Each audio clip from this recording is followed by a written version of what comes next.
नीतीश का रुख करेंगे। वाराणसी पर सभी की निगाहें टिकी हुई है। नीतीश, मतगणना शुरू हो चुकी है, किस तरीके की वहां पर तैयारी है और क्या हलचल आप देख रहे हैं? बनारस में तो मतगणना पूरी तरह से अब एकदम शुरू हो चुकी है और आपको हम दिखाएं, ये देखिए मतगणना स्थल जो है वो उसके बाहर हम खड़े हैं और थोड़ा और नज़दीक जाते हैं, दिखाते हैं। आप देखिए यहाँ पर जो ये लोग पोलिंग एजेंट हैं वो भी यहाँ पर पहुँच गए हैं। कुल 9 टेबल हैं, 8 टेबल जो हैं वो पोलिंग एजेंट के लिए है और इसके साथ ही जो एक है वो आरओ के लिए सुरक्षित। और इसके साथ ही आपको बताएं कि यहाँ पर जब पहले यहाँ से मतपेटिका जो स्ट्रांग रूम से ले जाई गई तो दोनों पक्षों के और अगर बात करें तीनों पक्षों के जो प्रत्याशी और उनके प्रतिनिधि ये मौजूद थे और इसके बाद अधिकारी मौजूद थे और स्ट्रांग रूम से मतपेटिका ले जाई गई है। और थोड़ी ही देर बाद ये रुझान आने लगेंगे कि कौन आगे कौन पीछे। स्थिति अगर बताएं तो पहले शपथ दिलाई जाती है, फिर मतगणना शुरू होती है, उसके बाद 25-25 के सेट बनते हैं और सेट बनने के बाद उन सेट की गिनती शुरू हो जाती है।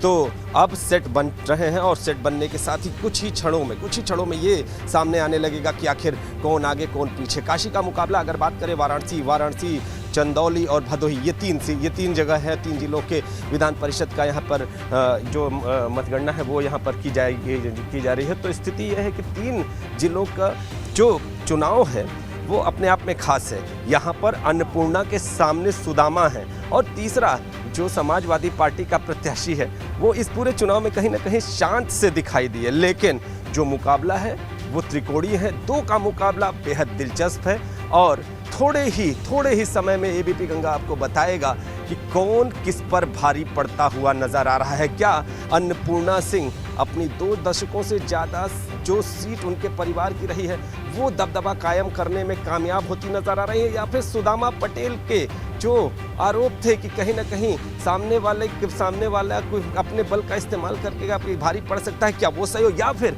सुदामा पटेल भारी पड़ते हुए दिखाई दे रहे हैं, या फिर इन दोनों से इतर कहीं ना कहीं समाजवादी पार्टी का जो प्रत्याशी है वो शांत पड़े हुए माहौल में खुद की बढ़त बनाता है। ये सारी बातें अभी थोड़ी ही देर में एबीपी गंगा आपको बताएगा। बनी रहेंगी कि आखिर वाराणसी में कौन मारता है बाजी, सुदामा पटेल या फिर अन्नपूर्णा।